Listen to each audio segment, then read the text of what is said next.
ಓಂ ನಮೋ ನಾರಾಯಣ. ಓಂ ನಮೋ ನಾರಾಯಣ. ಇವಾಗ ಏನು ಹೇಳಕ್ಕೆ ಬಂದಿದ್ದೀನಿ ಅಂತಂದರೆ, ರಾಮ್ಜಿ ವಿರುದ್ಧ ಬೀದಿಗೆ ಬಿದ್ದ ಯುದ್ಧ ಯಾರು? ಕಾಂಗ್ರೆಸ್ ಸರ್ಕಾರ ಮತ್ತು ಬಿ ಜೆ ಪಿ.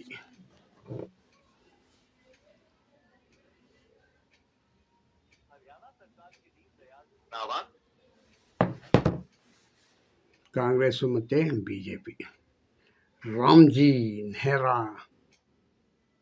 ನೆರಗ ವಿಷಯವಾಗಿ ರಸ್ತೆಗೆ ಬಂದುಬಿಟ್ರು. ನಿನ್ನೆಲ್ಲ ಒಂದು ದೊಡ್ಡ ಬೃಹತ್ ಇದನ್ನು ಮಾಡಿದ್ರು, ಮೆರವಣಿಗೆ ಮಾಡಿದ್ರು ಕಾಂಗ್ರೆಸ್ನವರು. ಇನ್ನೇನು ಮಾಡೋಕ್ಕೆ ಕೆಲಸ ಇಲ್ವಲ್ಲ, ಅದಕ್ಕೆ ಆಡಳಿತ ಪಕ್ಷ ಅಲ್ವಾ, ಅಲ್ಲಿ ಸೆಂಟ್ರಲ್ ಗೌರ್ಮೆಂಟ್ಗೆ ಏನು ವಿರೋಧ ಮಾಡಬೇಕೋ ಮಾಡ್ತಾಯಿದ್ದಾರೆ.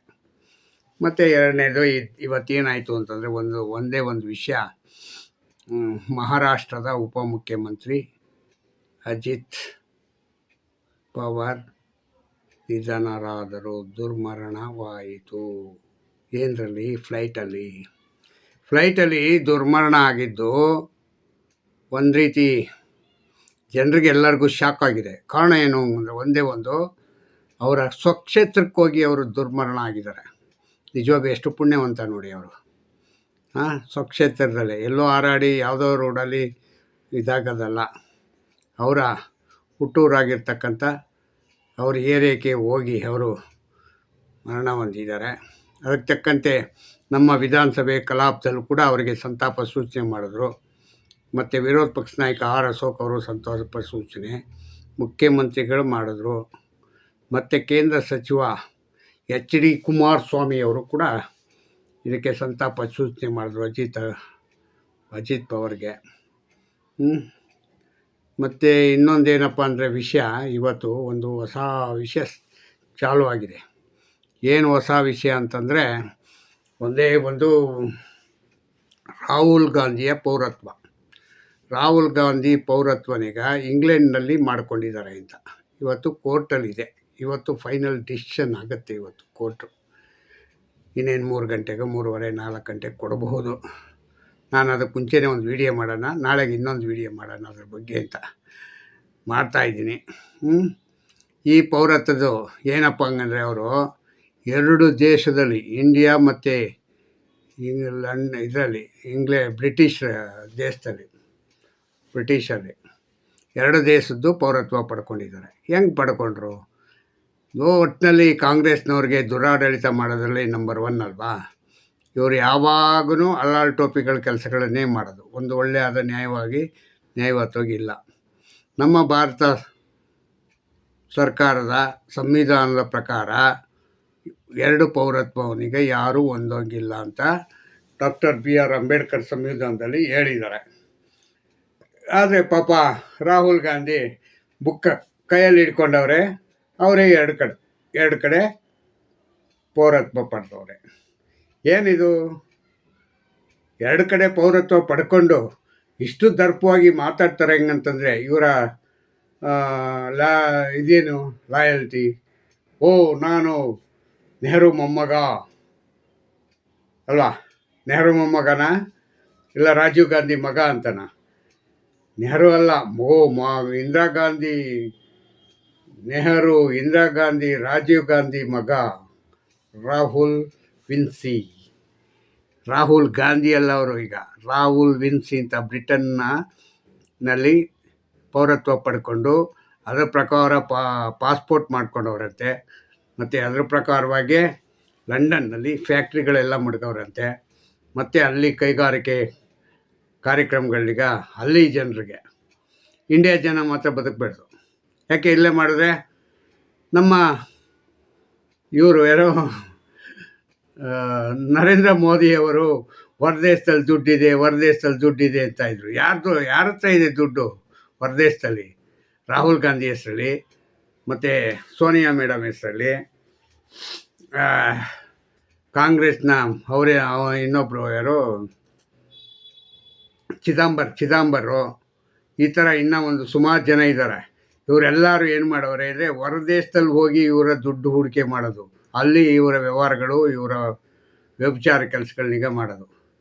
ಇದನ್ನೀಗ ತಂದು ಕೊಡಲಿಲ್ಲ ಅಂತ ಹೆಂಗೆ ತಂದು ಕೊಡೋದು?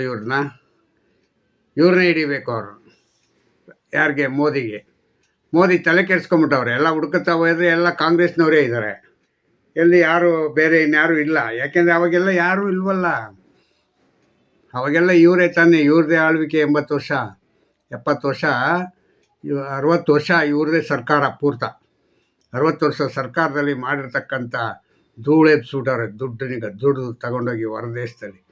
ಅದನ್ನೀಗ ಇವರು ನರೇಂದ್ರ ಮೋದಿ ಬ್ಲ್ಯಾಕ್ ಮನಿ ತರ್ತೀನಿ ಅಂತ ಹೇಳ್ಬಿಟ್ರು. ಒಬ್ಬೊಬ್ಬರಿಗೆ ಅಲ್ಲಿಂದ ತಂದರೆ 15 ಲಕ್ಷ ಬರ್ತದೆ ಅಂತಂದ್ರು ಅಷ್ಟೇ, ಕೊಡ್ತೀನಿ ಅಂತ ಹೇಳಲಿಲ್ಲ. ಅದನ್ನ ಈಗಲೂ ಕೂಡ ನಮ್ಮ ಸಿದ್ದರಾಮಯ್ಯನಂತ ಮುಟ್ಟಾಳ ಜನ ಯಾರ ದುಡ್ಡು ಯಾರ ಹತ್ರ ಐತೆ ದುಡ್ಡು ಏನು ಅಂತ ಈ ಆಲೋಚನೆ ಇಲ್ವಾ? ಇರ್ತದೆ, ಆದ್ರೂ ಏನು ಮೋದಿನಿಗ ವಿರೋಧ ಮಾಡೋದು. ಇವ್ರಿಗೆ ಸಿದ್ದರಾಮಯ್ಯನಿಗೆ ಇನ್ನೇನಿದೆ? ಏನೂ ಇಲ್ಲ. ಇವತ್ತು ಇನ್ನೊಂದೇನು ಗೊತ್ತಾ? ಪಾಪ ಅವರ ಗುರುನ ಇಲ್ಲ ಹೈಕಮಾಂಡ್ದು ಒಂದು ಕೋರ್ಟಲ್ಲಿ ಇವತ್ತು ಡಿಸಿಷನ್ ಆದರೆ, ಇವತ್ತು ಇವ್ರದ್ದು ಯಾರು ಸಿದ್ದರಾಮಯ್ಯಂದು ಒಂದು ಮೂಢ ಹಗರಣದ್ದು ಇವತ್ತೇ ಡಿಸಿಷನ್ ಇದೆ. 3 ಗಂಟೆಗೋ 4 ಗಂಟೆಗೋ ಗೊತ್ತಿಲ್ಲ. ಒಟ್ಟಿನಲ್ಲಿ ಇವತ್ತು ಇಬ್ಬರದು ತೀರ್ಪು ಬರ್ತವೆ. ಏನಾಗುತ್ತೆ ನೋಡಬೇಕು, ಕಾದು ನೋಡಬೇಕು. ಮತ್ತು ಇನ್ನೊಂದು ಏನಪ್ಪ ಅಂದರೆ, ಇವತ್ತಿನ ದೇಶದ ಪರಿಸ್ಥಿತಿ ಪ್ರಕಾರವಾಗಿ ಕಾಂಗ್ರೆಸ್ ಸರ್ಕಾರದಲ್ಲಿ ಬರೀ ಎಲ್ಲ ಕುತಂತ್ರಿಗಳೇ ಇದ್ದಾರೆ. ಒಳ್ಳೆ ಜನ ಅಂತೂ ಇಲ್ಲ.